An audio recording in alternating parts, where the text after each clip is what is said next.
رہے گا قائم پہاڑ جب نہ رہے خدایا، تیرے منہ کی ایک بات بھی ٹلے گی نہ، چاہے کچھ بھی ہو۔ عزیز ناظرین، میں ایاز ظریف آپ تمام دیکھنے والوں کو ہمارے روز کے بائبلی مطالعاتی پروگرام کی نئی قسط میں خوش آمدید کہتا ہوں۔ ابھی ہم زبور کی کتاب کا مطالعہ کر رہے ہیں، جو کہ عہد قدیم کی دوسری شاعرانہ کتاب ہے، اور آج ہم اس کتاب میں سے زبور 135، زبور 136 اور زبور 137 کا مطالعہ کریں گے۔ لیکن پروگرام کے باقاعدہ آغاز سے پہلے میں اسٹوڈیو میں موجود خدا کے خادم بھائی یوسف ریاض کو خوش آمدید کہوں گا۔ شکریہ بھائی۔ اور اسٹوڈیو میں آئے ہمارے دیگر مہمانوں کو بھی خوش آمدید۔ بھائی یوسف، زبور 135 کی شروعات یوں ہوتی ہے کہ خداوند کی حمد کرو، خداوند کے نام کی حمد کرو اے خداوند کے بندو، اس کی حمد کرو تم جو خداوند کے گھر میں، ہمارے خدا کے گھر کی بارگاہوں میں کھڑے رہتے ہو۔ خداوند کی حمد کرو کیونکہ خداوند بھلا ہے، اس کے نام کی مدح سرائی کرو کہ یہ دل پسند ہے۔ میں چاہوں گا کہ آپ زبور کے موضوع اور شروعات کی آیات پر ہمیں کچھ بتائیں۔ یہ زبور خداوند کی تعریف کے متعلق ہے، اس کے نام کی عظمت کے متعلق، اور اسی لیے اس کی شروعات کچھ یوں ہوتی ہے کہ خداوند کی حمد کرو، اور ہم دیکھتے ہیں کہ اس زبور کا اختتام بھی خداوند کی حمد کرو پر ہی ہوتا ہے۔ خداوند کی حمد کرو اے خداوند کے بندو، اس کی حمد کرو، اور پھر وہ کہتا ہے کہ خداوند کی حمد کرو کیونکہ وہ بھلا ہے۔ اور اس کے بعد میں یہ کہنا چاہوں گا کہ آیت 4 سے 12 ہمیں اس کی حمد کرنے کی وجہ بتاتی ہے، کیونکہ خداوند عظیم خالق ہے اور منجی اور ہمارا بچانے والا ہے، سو اس کے نام کی عظمت کی خاطر جو اس کی تخلیق میں ظاہر ہوتی ہے اور اس کی نجات اور مخلصی میں بھی ظاہر ہوتی ہے، اسی لیے وہ خدا کے لوگوں کو اس کے نام کی حمد کرنے کی دعوت دیتا ہے۔ وہ خداوند کے بندوں کو بلاتا ہے جو اس کے گھر اور بارگاہوں میں کھڑے رہتے ہیں۔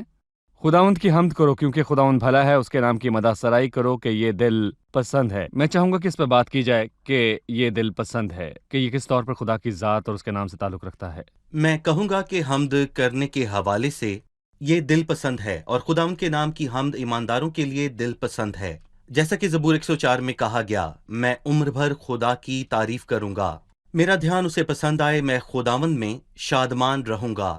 سو حمد و ثنا اور خداوند کی مدح سرائی آسمان پر اور ایمانداروں کے دلوں میں خوشی کے احساس کو جگاتی ہے۔ زبور 133 میں کھینچا گیا عکس یوں ہے کہ دیکھو کیسی اچھی اور خوشی کی بات ہے کہ بھائی باہم مل کر رہیں، جبکہ ایماندار خداوند کے ارد گرد ہیں۔ اور یہاں اس نے خداوند کی حمد کی بات کی کہ یہ دل پسند ہے، کیونکہ خداوند نے یعقوب کو اپنے لیے اور اسرائیل کو اپنی خاص ملکیت کے لیے چن لیا ہے۔ چن لیا ہے، میں اس لفظ پر بات کرنا چاہوں گا، اس نے یعقوب ہی کو کیوں چن لیا؟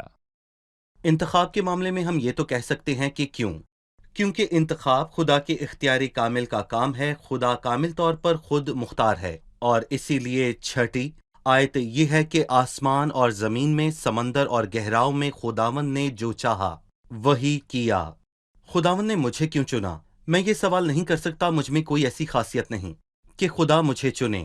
اسرائیل کے معاملے میں بھی یہی بات ہے۔ استثنا کی کتاب کے 7ویں باب میں موسیٰ نے یہی کہا کہ وہ ایسا ہرگز نہ سوچیں کہ وہ اور قوموں سے بہتر ہیں، اسی لیے خدا نے انہیں چنا۔ وہ بہتر نہیں، نہ ہی بدتر تھے، تو پھر کیوں خدا نے اپنی کامل خود مختاری کے وسیلے سے چنا؟ اور کوئی نہیں جو اس کا ہاتھ روک سکے یا کہے کہ تو کیا کرتا ہے۔ اور خدا کے ایمانداروں کے ابدی انتخاب میں بھی خدا ہی کا اختیار کامل ہے۔ کوئی اسے نہیں کہہ سکتا کہ تو نے ایسا کیوں کیا، یہ خدا کے اختیار کامل خدا کی کو یہ بدولت ہے۔ پسند آیا اور خدا یہی چاہتا ہے۔ صحیح۔ آپ نے اشارہ کیا کہ اگلی آیت میں اس کی عظمت، قدرت اور نجات کا تذکرہ ہے 12ویں آیت تک۔ پھر 13ویں آیت سے وہ بتوں اور غیر معبودوں کے باطل ہونے کا تذکرہ کرتا ہے۔ بھائی یوسف، آپ خدا کی عظمت اور غیر معبودوں کے درمیان موازنہ کریں۔ جب اس نے خدا کی بات کی تو وہ 5ویں آیت میں کہتا ہے، اس لیے کہ میں جانتا ہوں کہ خداوند بزرگ ہے اور وہ ہمارا رب سب معبودوں سے بالاتر ہے۔ پھر وہ اس کی عظمت کا ذکر کرتا ہے۔ سمندر اور گہراؤں میں خداوند نے جو کچھ چاہا وہی کیا، اور پھر وہ کہتا ہے کہ اس کے برعکس جو ہیں وہ غیر معبود ہیں۔ نہ صرف یہ کہ وہ کچھ بھی نہیں کر سکتے، بلکہ 15ویں آیت میں لکھا ہے وہ آدمی کی دستکاری ہیں، سو یہ آدمیوں کے ہاتھوں سے بنے ہیں، اور ان کی کیا وقت ہے۔ اور یہ سارے لوگ خدا کے ہاتھ کے بنے ہیں جس نے آسمان اور زمین اور سمندر اور ساری چیزوں کو بنایا۔ سو اس خدا کے جو عظیم ہے، منجی ہے، خالق ہے، اور ان بتوں کے درمیان جو کہ میں کہوں گا کہ کچھ نہیں کر سکتے کتنا بڑا فرق ہے۔ وہ ان کے متعلق آیت 16 میں کہتا ہے کہ ان کے منہ ہیں پر وہ بولتے نہیں، آنکھیں ہیں پر وہ دیکھتے نہیں، ان کے کان ہیں پر وہ سنتے نہیں، اور ان کے منہ میں سانس نہیں، مطلب کہ ان کی کوئی قدر نہیں ہے۔ اور میں کہوں گا کہ اس کے متعلق پہلا فرق ہم پیدائش کی کتاب کے 31ویں باب میں واضح دیکھتے ہیں، جہاں لابن نے یعقوب کو ملامت کی اور اس سے کہا، ٹھیک ہے تو چلا جا اور اپنی بیویوں اور بیٹوں کو بھی ساتھ لے جا، لیکن میرے بتوں کو کیوں چرا لایا؟ وہ کیسے خدا ہیں جنہیں چرایا جا سکتا ہے؟ لابن کے خداؤں کو چرایا جا سکتا ہے، اور کتنے لوگوں کے خدا ایسے ہیں جنہیں دفاع کی ضرورت ہے جبکہ وہ خدا ان کا دفاع نہیں کرتے۔ جی صحیح، خدا اٹھاتا ہے اور ایسے خدا بھی ہیں جنہیں اٹھانا پڑتا ہے، خدا بناتا ہے اور ایسے بھی ہیں جنہیں بنایا جاتا ہے، خدا بچاتا اور دفاع کرتا ہے، اور ایسے خدا بھی ہیں جن کا دفاع لوگ کرتے ہیں لوگ کرتے اور وہ ہیں۔ چرائے بھی جاتے ہیں۔ صحیح۔ 7ویں آیت کا دوسرا حصہ میرے لیے حوصلہ افزا رہا۔ میری زندگی کی بہت سی صورتحال میں جو خدا کی عظمت کے حوالے سے ہے، وہ کہتا ہے کہ وہ اپنے مخزنوں سے آندھی نکالتا ہے۔ میں اکثر سوچا کرتا کہ جب آندھی چلتی اور زندگی کے جہاز سے ٹکراتی ہے، مصیبت کی آندھی، مشکلات کی آندھی، مصائب کا سامنا ہوتا ہے، تب بھی خدا اختیار رکھتا ہے اور وہی مخزنوں سے آندھی کو آنے کی اجازت دیتا ہے، ایک مخصوص رفتار اور مقدار کے ساتھ اور ایک مخصوص وقت پر، اور جب وہ اپنا کام کر لیتے ہیں تو وہ سمندر سے کہتا ہے ساکت ہو، تھم جا، اور بڑا امن ہو گیا، کیونکہ خدا آندھی پر اختیار رکھتا ہے اور واقع ہونے والی ہر بات پر وہ ایمانداروں کو حوصلہ دیتا اور وہ خدا پر بھروسہ کرتے ہیں جو ہر وقت قادر ہے۔ بھائی یوسف، یہاں ہم ایک وقفہ لیں گے اور پھر زبور 136 کے مطالعے کو شروع کریں گے۔ عزیز ناظرین، یہاں ہم ایک وقفہ لیں گے۔ اس دوران اگر آپ کا کوئی بھی سوال ہو تو وقفے کے دوران دیے گئے پتے پر آپ ہمیں ارسال کیجیے، ہم اس کا جواب آپ کو ضرور دیں گے۔ آپ کس کی عبادت کر رہے ہیں؟ ہو سکتا ہے آپ سونے اور چاندی کی عبادت کرتے ہو۔ یہ شہوت پرستی ہے، بت پرستی ہے، چاہے آپ کا خدا کوئی بھی ہے۔ اگر وہ حقیقی اور زندہ خدا نہیں تو ہو سکتا ہے اس کا منہ تو ہو پر وہ بول نہیں سکتا، اس کے کان تو ہوں پر وہ آپ کو سن نہیں سکتا۔ فقط زندہ خدا آپ کو سن سکتا ہے۔ چونکہ آپ اپنے خدا کی مانند ہو جاتے ہیں تو اچھی بات ہے کہ حقیقی خدا کی عبادت کی جائے۔ ہمیں اسی کے نام کو مبارک کہنا ہے۔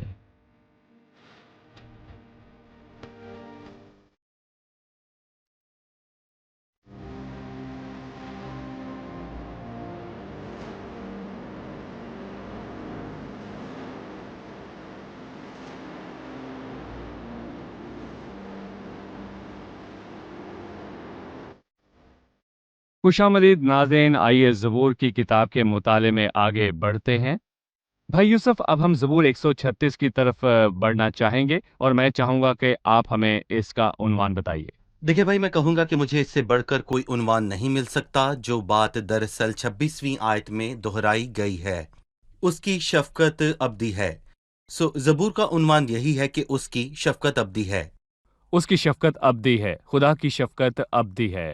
جی، اس نے ان آیات میں خداوند کی عظمت کے حوالے سے بات کی، اسی کا جو اکیلا بڑے بڑے عجیب کام کرتا ہے، کہ اس کی شفقت ابدی ہے، اس کا جس نے دانائی سے آسمان بنایا، کہ اس کی شفقت ابدی ہے۔ اور 10ویں آیت ہے کہ اسی کا جس نے مصر کے پیلوٹوں کو مارا، کہ اس کی شفقت ابدی ہے۔ ہمیں خداوند کی عظمت کی باتوں پر غور کرنا چاہیے جو اس کی تخلیق اور نجات میں بھی ظاہر ہوتی ہیں۔ دیکھیں خداوند کی تخلیق میں اس کی عظمت تو بہت واضح ہے۔ آسمان ہی کو دیکھیں کہ ان سب کا خالق کون ہے، وہی جو ان کے لشکروں کو شمار کر کے نکالتا ہے۔ اور دیکھیں کہ یہ کائنات کتنی وسیع ہے اور ہماری اس کے متعلق معلومات کتنی قلیل ہے، اور یہ کتنی بڑی اور یہ کتنی لامحدود ہے۔ در حقیقت خدا یہ سب کچھ اپنے کلام کے اور وہ اس کائنات کو اپنے کلام کی قدرت سے قائم رکھے ہوئے ہے۔ خدا کیسا عظیم خدا ہے۔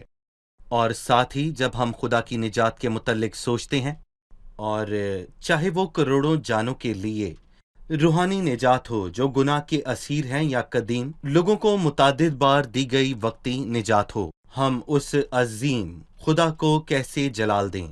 یہاں وہ اس کی نجات کے متعلق کہتا ہے اسی کا جس نے مصر کے پیلوٹوں کو مارا، جبکہ ہم بنی اسرائیل کو دیکھتے ہیں جو کہ مصر میں تھے۔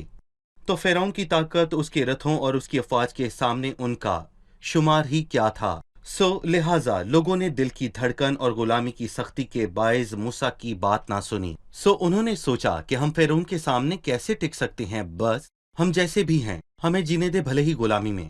بہرحال خدا نے ان کے لیے بڑا منصوبہ رکھا تھا۔ سو اس نے اپنی طاقت کو ظاہر کیا اور حام کے ملک میں عجائبات دکھائے اور مصر کے دیوتاؤں پر آفتیں نازل کیں۔ سو سب دیوتا جن کی عبادت کی جاتی تھی ان پر 10 آفتیں نازل کیں۔ سو خدا عظیم ہے، بھلے ہی تخلیق کی بات ہو یا پھر نجات کی۔ 10ویں آیت خداوند کی عظمت کا تذکرہ کرتے ہوئے وہ کہتا ہے، اسی کا جس نے مصر کے پیلوٹوں کو مارا کہ اس کی شفقت ابدی ہے اور اسرائیل کو اس میں سے پار کیا۔ سو بنی اسرائیل کو نجات بخشی گئی، وہ انہیں نکال لایا، لیکن مصریوں پر سزا نازل ہوئی۔ بہت بار لوگ مخصوص لوگوں پر مخصوص حالات میں خدا کی سزا نازل ہوتے دیکھتے ہیں، وہ سزا جس کا تعلق ہمیشہ نجات سے نہیں بلکہ غضب سے ہوتا ہے۔ لوگ ایسے حالات کے سبب غم اور غصے میں ہوتے ہیں۔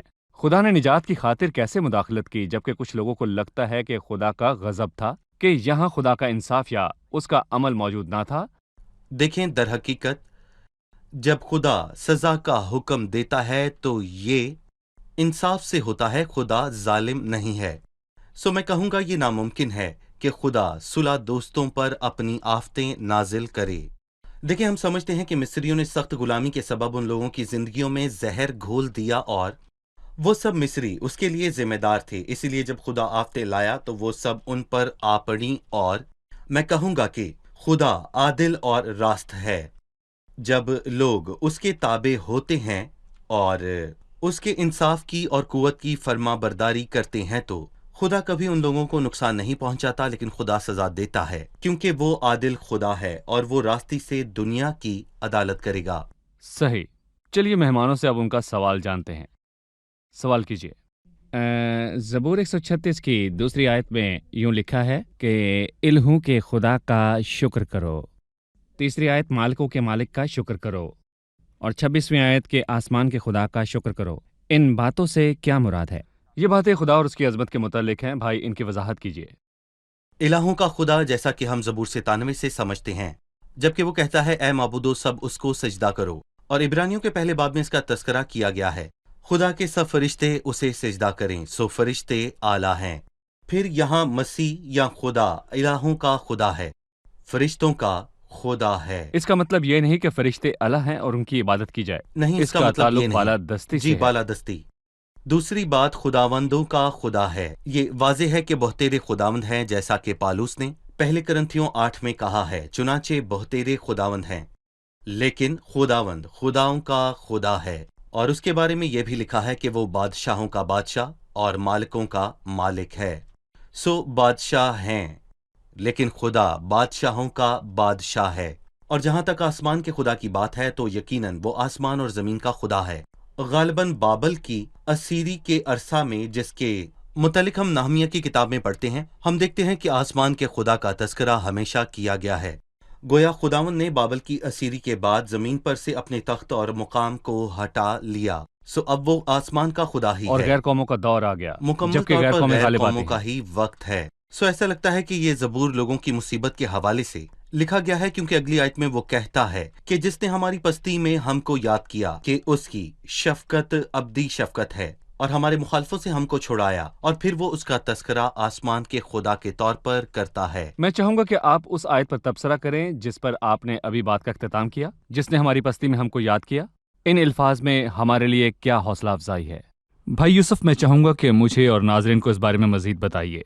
جی، میں کہوں گا کہ خداوند شکستہ دلوں کے نزدیک ہے اور خستہ جانوں کو بچاتا ہے، اور جب ہم مصیبت میں ہوتے ہیں تو میں کہوں گا کہ خدا ہمیشہ ہمارے نزدیک ہوتا ہے۔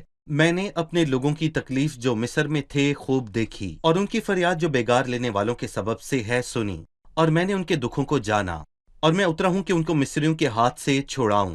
خدا ہمیشہ ان لوگوں کے نزدیک تھا اور ان کے رونے کو سنتا تھا، اور جب بھی ہم کسی مصیبت سے گزرتے ہیں تو یسایہ 63 میں لکھا ہے کہ ان کی تمام مصیبتوں میں وہ مصیبت زدہ ہوا، اور اس کے حضور کے فرشتے نے اس کو بچایا۔